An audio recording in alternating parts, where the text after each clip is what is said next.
Good morning and welcome to the Morning Scoop for Wednesday, November 17th. This is your daily Buckeye fix. I'm Tom Moore. The Michigan State game is in 3 days. The game against Michigan in 10 days. Week 3 of the college football playoff rankings came out last night. As always, you can find an in-depth instant reaction podcast about those on the Buckeye Weekly feed. Tony Gerdeman, Kevin Noonan, and I went through the latest rankings and what they could mean for Ohio State. Just search Buckeye Weekly on your podcast platform of choice to find that. Ryan Day also held his weekly Tuesday press conference yesterday. He touched on a number of subjects, ranging from senior day and how much to read into which guys are and aren't walking, to the growth of C.J. Stroud, the improvement of the offensive line, the play of Bryson Shaw, the special teams, and also the challenge that Michigan State will bring. We're going to start with that question about senior day. Nick Petit-Frere and Master Teague are walking, even though they're not technically seniors. Teradja Mitchell, Jerron Cage are not, even though they are. So how much do you want to read into some of those decisions? You'll hear that answer, as well as a follow-up from Joey Kaufman of the Columbus Dispatch. As always, all of this audio is courtesy of the Ohio State University Athletic Department. Yeah, no, we just, anybody who's, considered a senior, whether it's eligibility-wise, who wants to go ahead and walk, out on that before the game, they get a chance to do that. I don't think most of them made a decision on what their future holds for them. But at the same time, they want to have that opportunity. So if something were to happen, whether go to the NFL or whatever, that they would have an option to do that. So we just kind of leave it up to them. I wouldn't look too far into any of those things. And as far as this week's matchup goes, Kenneth Walker's lead the nation in rushing, really good back. He's kind of known for his patience, and people have talked about that. What do you see as the challenge with stopping him? Was there any kind of similarity with Mo Ibrahim in the first game? He was a guy who was kind of talked about his patience. I don't know. Have you faced a back like him? I don't know. You're right. He does have great patience. He's ran the ball just about everybody in the country. Their line does a good job. They have very good offense, and he's a big part of it. Makes a lot of guys miss in the hole, and so you're going to need to do a great job up front in defeating blocks, and then it's going to take more than one guy to bring him down. But you're right. I think his vision and his patience and his ability to make a guy miss in the hole are probably some of the things he does best. We are also getting into the time of year where guys are managing their number of games they've played in to try and save redshirt seasons if they can for certain guys. What's the plan for running back Evan Pryor and quarterback Kyle McCord, both of whom are at that 4 games played or less threshold where they could potentially get this year of eligibility back? You'll hear Day's answer on that, and then you'll hear a follow-up from Dave Biddle of Bucknuts. Yeah, we'll see. I mean, we still have a lot of football left, like you said, but if we can, we would like to, but you just never know what's going to happen here. Still a lot of big games ahead of us. How much of a, not just with those guys, but every year, how much of a balancing act is that? You didn't have to worry about it last year, but just how much of a balancing act is that, trying to preserve that year of eligibility, but also doing what's best for your team this year? Yeah, I mean, you just have conversations and you try to figure that stuff out. But, the good news is some of these guys are actually able to play some games and still redshirt, which is a great thing. How many guys are actually planning on playing for 5 years, and that's up to the individual. But, certainly this time of year, things like that do come up. I think we're asking enough questions, so I do have one more. Master Teague, how is he feeling? Do you think he's going to practice today, and just how's he doing overall? Okay, he's doing okay. It's kind of day-to-day right now. One of the big concerns for Ohio State coming out of that Purdue game was the lack of pressure that they got on Purdue quarterback Aiden O'Connell. He threw more than 50 passes, and the Buckeyes were very rarely anywhere close to him when he was releasing those balls. So how much of a concern was that lack of pressure from the defensive front? You'll hear that, and then a follow-up from Dan Hope of 11 Warriors. The game kind of turned into a passing game quickly because the score was so lopsided early on, and we jumped up pretty heavily on them, and the ball was coming out quickly, and we were rallying to the ball. But certainly, there's times where we could have tightened up the coverage, and there were other times where we probably could have got to the quarterback faster. So again, there was a lot of things on that film that we learned, especially playing against a more pass-heavy team. Yeah. Is it hard, in a game like that, you're up 35-7, and then the rest of a game, you kind of have a bigger lead. Like, is it harder to maybe keep the same level of defensive intensity that you would in a closer game? It shouldn't. I think maybe human nature kicks in, but it's certainly not what we want. We have a standard every time we get on the field. The score is 0-0. So that shouldn't affect us. Whether it did or not, I don't know. But, we play to our standard here. One thing that was a little bit different on Saturday was the Buckeyes went to more of a traditional rotation in the running game. You saw several drives of TreVeyon Henderson, but then you saw Miyan Williams in the first half as well. And Williams actually finished the game with more carries than TreVeyon Henderson did. Is that rotation something that they're looking for? And then how do those two guys actually complement each other in the run game? I mean, you know the skill set, but I think TreVeyon has his skill set. I think Miyan brings in. He's got really good vision. He's strong. He's powerful. I think you saw him finish some runs off where he was turning those runs into more than they were and running on contact. I think he's really good at that. He's built low to the ground, so he's strong when he runs. And I think TreVeyon's probably a little bit more of a home run hitter, but both really good backs, and like you said, they do complement each other. C.J. Stroud has shown a lot of growth this season to the point where he is now actually the betting favorite for the Heisman Trophy this year. And that's true both in terms of his on-field performance and also his midweek preparation.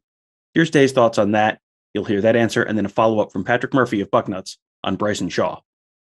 I think it's slowly grown over time, and it's going to continue to grow, and we still have a lot of work to do there. But I think it's just kind of a gradual thing. But I think when he came back after the week off, he kind of came back with a little bit of a different bounce in his step. I think he was healthier, but I think he had a different perspective, and he really kind of started to own and take accountability for the offense. And Lathan took responsibility for the touchdown over the top of them after the game. Bryson, not Lathan.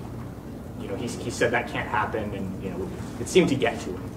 How have you seen him kind of step into that role that Josh had at the beginning of the year, and have you seen the development you like from him? Yeah, he's been very accountable. He's been a good player for us, and I know he wishes he had that play back, and so he'll come back and get that fixed. But he's a guy that has played well. He's had production. He's graded out as champion. He does a good job of getting everybody lined up and communicating back there, which is very important for the free safety in our defense. He's got tremendous work ethic. He's a tremendous teammate, and so we all have things we want to get back. So the whole thing is you just don't let them happen again. You get them fixed, and I'm sure he will. Ohio State's schedule has set up with a very difficult home stretch. It started with a win over ranked Purdue, and now they're potentially closing the regular season with back-to-back games against top 10 opponents in Michigan State and Michigan. How unique is that challenge? You'll hear Day's answer on that, and then a follow-up from Jacob Benji of the Lantern. Well, I think that this has been quite a year for the Big Ten, and I think when you look at the second half of the season in the Big Ten, there's been some unbelievable games. There's been some really good matchups, and it's week in and week out. I mean, I think you're finding who can sustain in November. There's no weeks off. We had our bye week after week 6, and I think most of the teams in the conference did as well. But then after that, I mean, it's all conference games. You're talking 9 of them, and we got very good teams from top to bottom. So you have to bring it week in and week out, and I think that's the challenge right now. And you're seeing some really good teams in the league, and it's obviously a lot stronger this year than maybe the last couple. Going back to Master and Miyan, speaking about the stretch run, is the plan to kind of split the carries to keep them both fresh down the stretch run, or how do you kind of envision that going forward for those? No, at this point, we're trying to win the games. This is you win, you move on. If you don't, you're done. So, I mean, that's the mindset. We're trying to win a championship here, and so at this point, it's you got to go play the best guys that gives you the best chance to win. You may remember one of the stranger moments of the 2020 season was when Ryan Day missed the Michigan State game after he tested positive for COVID. That was a very strange week overall. Larry Johnson was the interim coach. They were missing the majority of their offensive line and another number of other key players. And they went up to East Lansing and absolutely stomped the Spartans. So what was that like for Ryan Day that week, that day, having to watch that game on TV?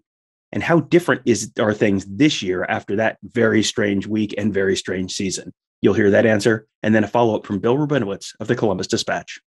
Yeah, I thought about that the other day when I read that there were some outbreaks and things going on across the country, and I thought back on last year and what that was like, having to deal with that, and certainly would never want to go through anything like that again.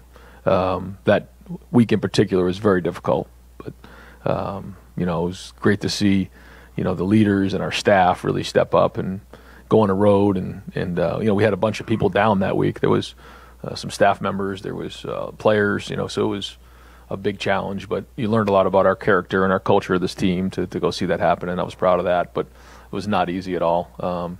And it is great, the fans, seeing them in the stands, and every once in a while you take a look up at the stands. At least I do now this year, and when things are going well, you kind of smile because they're enjoying themselves. They're having fun back together again. 100 plus thousand people in the stadium. After a touchdown. I mean, that's what this thing's all about. And to say I haven't enjoyed that wouldn't be true. I mean, it's been great to get back in there, even going on the road and going into hostile environments. I mean, that's one of the reasons why you coach. And Michigan State's had an amazing turnaround with Mel Tucker. Can you kind of address the job that he's done and the challenge that you faced this week? Yeah, very good team. They play with really good energy. I think they're really believing in what Mel's doing up there. He certainly turned that roster quickly over into a championship level roster, and they have really good players, and they played well. They have good scheme, so it's a challenge across the board. The Buckeyes are still sort of shuffling guys around on the offensive line a decent amount. Matt Jones has been still rotating in a number of different spots during a lot of games recently. Is that just a function of them wanting to get him on the field and get him reps? Or are there other guys in that lineup that are still banged up that's kind of making it a necessity and not just a luxury? You'll hear that. And then you hear a follow-up from Austin Ward of Letterman Row. It's a little bit of both. We want to play all six, but there's been some things the last few weeks that have come up. I mean, you know about the DeWan situation there, and Nick, had a rough week there. He lost a family member, and we've had some guys who've been dinged up. Paris had a couple things here and there, so we just got to move guys around. It's this time of year, and because of the versatility of Paris and Matt and some of our guys, we've been able to do that, and so that's a tribute to them. How have you felt that rotation has worked out, and it seemed like maybe they were more successful with it on Saturday than the previous couple of weeks? Well, I thought we played well, and we got to continue to do that. We were clean. We were rocking people off the ball. I thought we got really good movement in the red zone, but we were clean. The combination blocks were clean. The pad level was much better. We played with really good energy. Protection was really good. Karlaftis was a big challenge, and they stepped up to the challenge there. So that's the type of play we need from the offensive line in November in the Big Ten if we're going to continue to play well. Second row left, Bill. The Buckeyes offense and defense have had their ups and downs, but the special teams has been pretty consistently good throughout the season. Noah Ruggles has yet to miss a kick. Jesse Mirko hasn't had a touchback and a punt, and they have seemingly been close to breaking some pretty big plays on kick returns as well. So what does Day attribute that to? You'll hear that, and then a follow-up from Mark Snyder of Press Pros. Yeah, I think Parker Fleming has stepped in and done a very good job up to this point of motivating our guys, putting scheme together, bringing a new kicker, a new punter in. But I think the guys in the special teams are taking a lot of pride. I think we have a really good core of guys on special teams. A good mix of some veterans, some young guys, and even some guys who are walk-ons who came into this program who have really built a huge role for themselves in special teams. And they take a lot of pride in it. And I think I mentioned it before. The walkthroughs before a game that we have at the hotel or wherever we're at are as sharp and as real as I've been around. Just an edge to them. They bounce around. It's just really on point. They take their job very, very seriously, and that's winning football. And I think you've seen that on special teams. But again, it's got to continue because it's week to week. Is this a product of hunger with a lot of the young guys coming off great recruiting years wanting to make their mark? Well, you don't come here to play special teams. And so the challenge is how do you motivate players to want to play special teams? And there's two things here. First off, we believe our best players play, and we show clips of some of the great players that come into Ohio State who cut their teeth in special teams. The second thing is when we teach special teams, you're learning football. It's all about ball. So you're learning how to take on a block. You're learning how to use different skills and fundamentals that you're going to use in your position. I think Matt Barnes kind of started it the previous years, but Parker took it over where they'll show a special teams clip and then they'll show them in their position. So take, for example, our running back who's working a dip and rip. He's got the ball in his hand. He does the same thing on a dip and rip to avoid a tackle. We say it's all ball. You're learning how to become a better football player in special teams. So those are the two things that we talk about to try to help the guys, be motivated to play special teams, and they take a lot of pride in it. And I think you can see that when they're on the field. This week's game is certain to be a challenge for the Buckeyes as they will face a top 10 opponent in Michigan State. The Spartans just had a huge win over Michigan a couple weeks ago. So when they are at their best, what kind of team are they? You'll hear Day's thoughts on that, and then a follow-up from Brendan Gulick of Sports Illustrated on Garrett Wilson. It's complementary. I think that their defense is very good. They they don't give you a lot of X plays. They're very good on third down, good in the red zone. Try to create turnovers, and then they try to control the game on offense, running the football. So when they're creating turnovers and not giving up a lot of big plays on defense, controlling the game on offense with run game, and then play action pass to try to create some things down the field once you put an extra guy in the box. That's kind of their deal. And then they have a good punter, and they're good on special teams. So if they're playing in I'm sure their plan to win is to play field position football just like ours is, then that's kind of their recipe. The last couple of weeks probably showed why he is so valuable between not being there against Nebraska and what he did last week. What other things can you share with us that you've seen that fans don't get a chance to see when they're watching a game at the stadium or on TV that showcase or highlight why he is so special? I think it's more about what happened in the offseason and his dedication with Coach Mick in the weight room, and his work with Coach Hart in the in the meeting rooms. I think he's just been a pro this year, and has really taken a big step in those areas of being a pro, taking care of his body.